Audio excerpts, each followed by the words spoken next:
Watch closely. Three girls, dressed like stars, walk through the school gates. Their laughter echoes, their iPhones shine, and every eye follows them with admiration.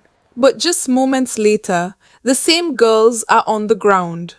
Their makeup smeared with tears, their screams piercing the air, their precious phones lying shattered beside them.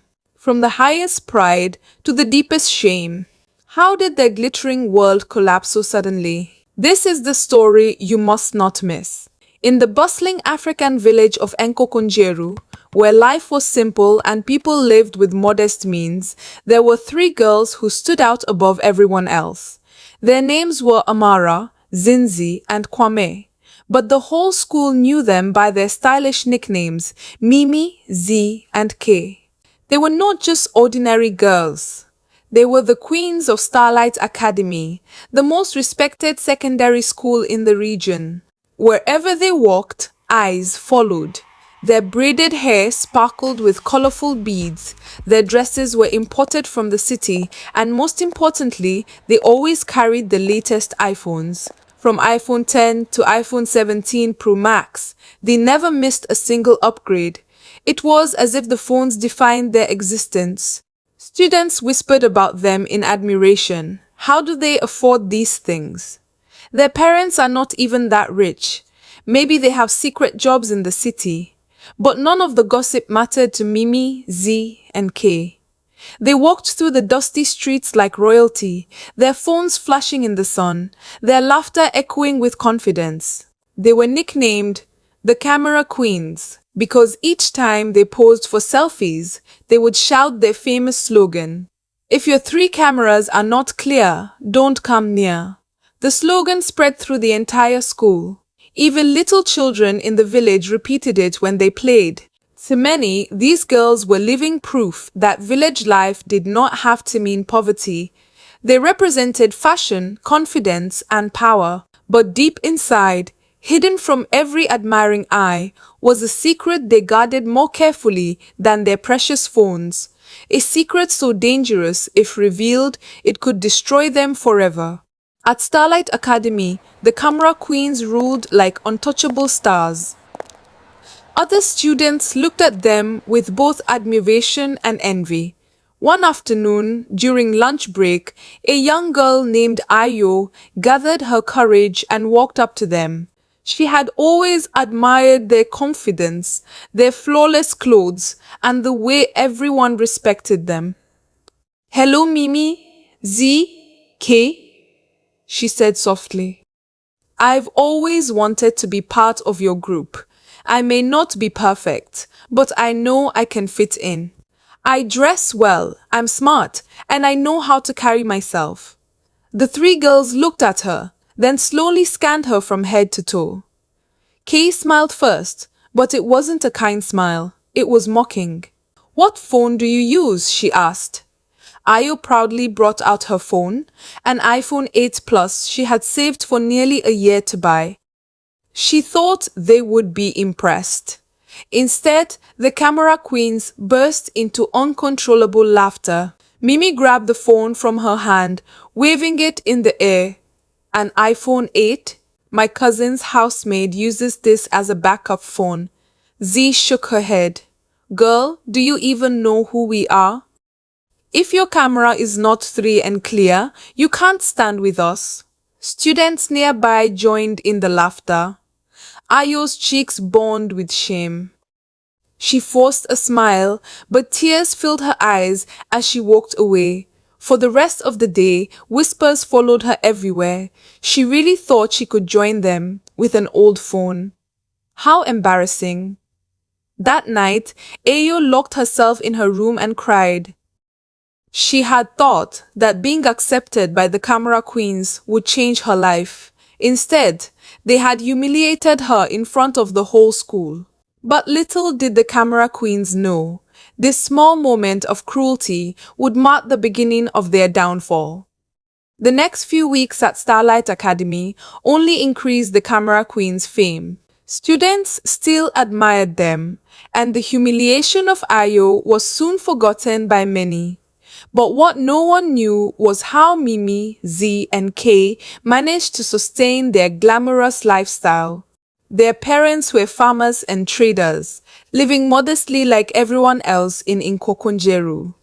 Their families could never afford the constant flow of new iPhones, imported wigs, designer shoes, and luxury handbags. So how did they get the money? Every Friday night, when the village slept under the silent moon, the three girls would sneak out of their homes.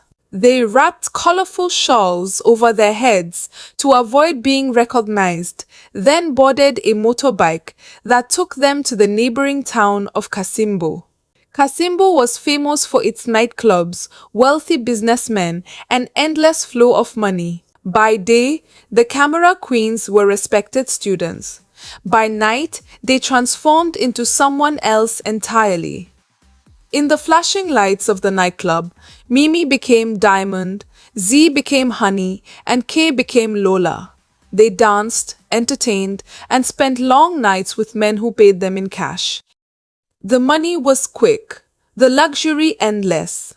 Each weekend, they returned with enough to buy the latest clothes, shoes, and most importantly, save for their next iPhone upgrade. Nobody in Nkokonjeru suspected a thing.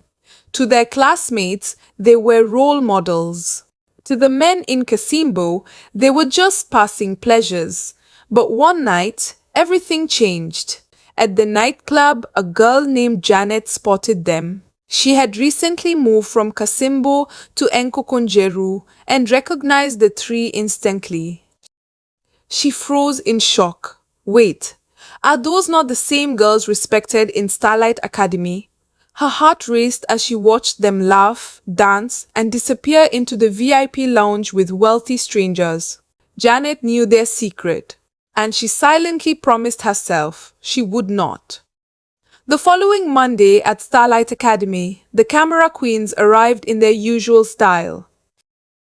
Their braids were fresh, their perfume filled the air, and their shiny iPhones glistened under the sun. Students clapped and cheered as they walked across the courtyard, chanting their slogan, "If your three cameras are not clear, don't come near." But Janet was waiting. She could no longer stay silent. She had seen the truth with her own eyes, and she had proof. That morning, she gathered the students in the assembly ground and stood boldly before them. "Everyone," she began, her voice trembling with anger, "you all respect Mimi, Z, and K. You think they are queens because of their iPhones and clothes. But do you know the real truth about them?" the crowd murmured. The camera queens exchanged nervous glances. "They are not what you think they are," Janet continued. "Every weekend, they sneak to Kasimbo. There, they sell themselves in nightclubs to buy the phones you worship so much." "Lies!" Mimi shouted, her face red with rage. "How dare you slander us?" Kay hissed. But Janet was ready. She pulled out her Android phone, opened her gallery, and raised it high. "I have proof. I recorded everything." Gasps filled the air as she played the video. On the screen, the camera queens were seen dancing in revealing clothes, laughing with drunken men, and walking into dark rooms at the nightclub. The courtyard erupted in chaos. Students screamed. Some covered their mouths in shock. Others shouted insults. "All this time, we admired you, and this is who you really are?" Shameless, disgrace to the school. The respect, the admiration, the envy, it all vanished in a single moment. The camera queens stood frozen, their faces pale, their hands trembling. For the first time, their iPhones could not protect them. Janet's final words cut like a knife. "Let this be a lesson. True worth is not in a phone or clothes. It is in character. And today, your character is exposed for the world to see." The once proud camera queens fled the assembly ground in tears, chased by the laughter and jeers of their classmates. But the humiliation at school was only the beginning. The news would soon reach their families and the entire village. The news spread across Nkokonjeru like wildfire.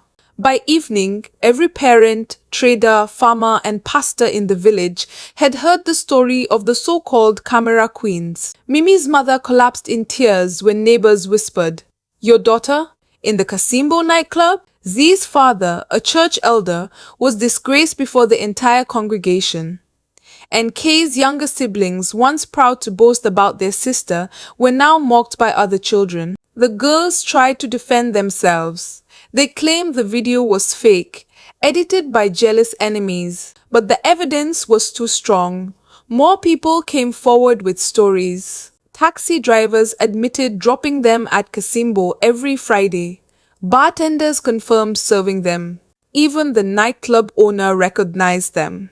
By the end of the week, the camera queens were expelled from Starlight Academy. Their dreams of being admired role models turned to dust. One evening, as they sat together in Mimi's backyard, silence hung between them. Their once confident laughter was gone. "Was it worth it?" Z whispered, staring at her cracked iPhone, which now felt like a curse. "We just wanted respect," Kay said, tears rolling down her cheeks. Mimi buried her face in her hands.